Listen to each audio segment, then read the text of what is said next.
Je suis en ce moment en déplacement à l'hôtel et dans ma chambre, il y a une télévision et ça m'a donné le goût de vous parler de la télévision, de ses effets sur votre santé et je vous parle de ça dans quelques secondes.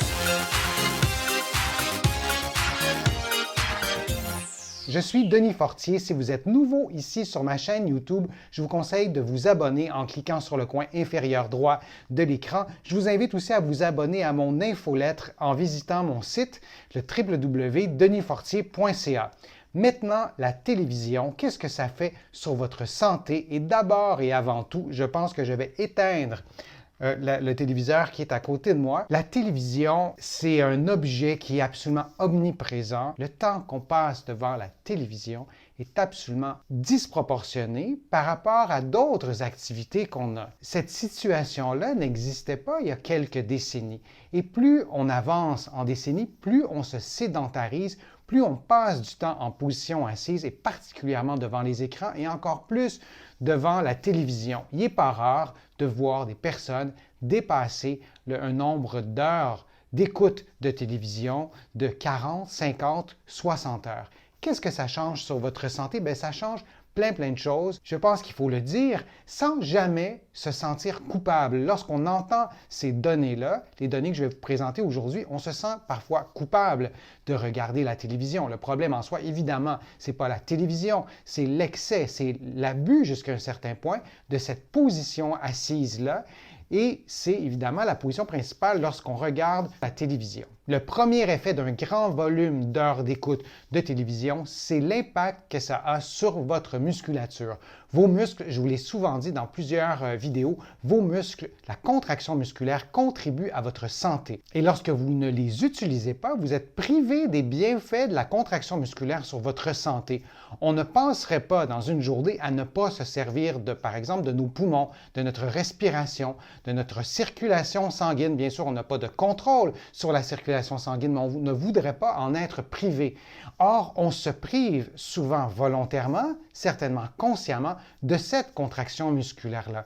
Dans votre muscle, dans vos muscles, il y a beaucoup de sang qui circule. Vos muscles sécrètent des hormones, les myokines. Vos muscles aussi participent activement à l'équilibre métabolique dans votre corps, notamment en ce qui concerne la prévention du diabète. Et la liste est vraiment très longue. Donc, lorsque vous regardez 30, 40, 50 heures de télévision par semaine, vous vous privez de ces bienfaits-là de la contraction musculaire sur votre santé. Un grand nombre d'heures d'écoute de télévision est associé à des maladies. Ça peut paraître curieux, ça peut paraître étonnant, mais les personnes qui regardent beaucoup la télévision ont un risque de diabète de type 2 largement augmenté. Le risque d'obésité est augmenté aussi chez les personnes qui regardent beaucoup la télévision. Et il y a plusieurs autres problèmes de santé, notamment certains cancers, qui sont associés à un nombre élevé d'heures de télévision. Donc là aussi, sur des maladies très précises, il y a des facteurs de risque qui sont augmentés. Bien sûr, le risque de contracter telle ou telle maladie n'est pas attribuable uniquement au nombre d'heures d'écoute de télévision ou le nombre d'heures passées en position assise. Bien sûr, il y a le profil génétique, il y a certaines prédispositions, il y a d'autres éléments qui font partie de votre santé, mais le nombre d'heures passées devant la télévision est associé à des problèmes de santé très précis. Un autre élément auquel on pense peut-être un petit peu moins lorsqu'on passe beaucoup de temps devant la télévision, c'est qu'on est exposé à un grand nombre de publicités. Et il y a une proportion élevée de ces publicités-là qui sont associées à la malbouffe, à la restauration rapide. Il ne faut pas l'oublier que cette alimentation-là a des effets sur la santé et de recevoir ces publicités-là, d'écouter, de voir ces publicités-là plusieurs fois par jour durant des semaines, des mois, des années, des décennies, c'est impossible que ça n'ait pas d'effet sur notre façon de percevoir l'alimentation. La malbouffe, la restauration rapide, c'est souvent hypercalorique, c'est souvent rempli de mauvais gras, c'est souvent très salé, très sucré. Des diététistes et des nutritionnistes en parlent beaucoup mieux que moi, mais il y a un effet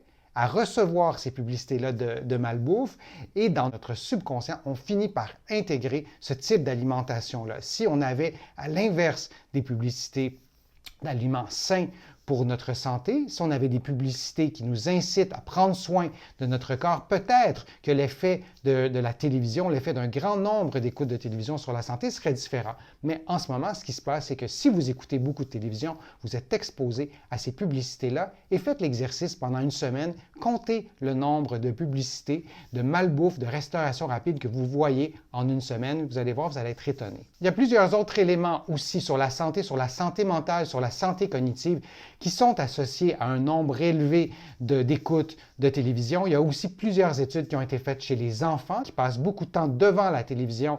Ils subissent aussi des effets négatifs sur leur santé, souvent durant le reste de leur vie. Donc, souvenez-vous que de regarder la télévision parce que vous êtes assis, parce que vous êtes exposé à des publicités de malbouffe, de restauration rapide, tout ça a des effets sur votre santé. Je vous disais tout à l'heure que l'objectif, ce n'est pas de se sentir coupable, mais c'est d'en prendre conscience. On vit dans une société où la télévision, où les contenus vidéo sont partout. À preuve, vous êtes en train de regarder du contenu vidéo, mais essayez de compter peut-être le nombre d'heures que vous passez en position assise devant un écran et peut-être qu'une partie de ce temps-là, vous pourriez le passer debout, même en regardant le contenu vidéo, comme en ce moment, vous pourriez vous lever. Peut-être que vous pourriez réduire le nombre d'heures passées devant un écran. Ça serait peut-être aussi une bonne solution. Et pour avoir un effet sur votre santé, il ne s'agit pas de tout bouleverser vos habitudes, mais de vous lever 15 minutes, 20 minutes de plus par jour. Et pendant cette période-là, pendant cette durée-là, vous marchez, même marcher à l'intérieur de votre appartement, à l'intérieur de votre maison. Ça a déjà des bienfaits énormes sur votre santé. Et pourquoi pas peut-être de sortir à l'extérieur et d'aller marcher 15-20 minutes. Donc de réduire le temps passé devant la télévision, devant les écrans, pour prendre soin de votre santé. J'espère que ma vidéo vous a convaincu de prendre soin un petit peu plus de vous, de réduire le temps passé devant la télévision. Si vous avez aimé ma vidéo, je vous invite à cliquer j'aime, à la partager sur vos réseaux sociaux. Vous savez, ça me donne plus de visibilité, ça m'aide à produire de nouveaux contenus. Vous allez trouver beaucoup d'informations aussi sur mon site web, le www.denisfortier.ca. Et il y a beaucoup d'autres informations aussi dans mes livres que vous allez trouver partout au Canada, en librairie et sur le web. Mes livres sont aussi disponibles en France, en librairie et sur le web. Je suis Denis Fortier. Je vous remercie beaucoup. À bientôt.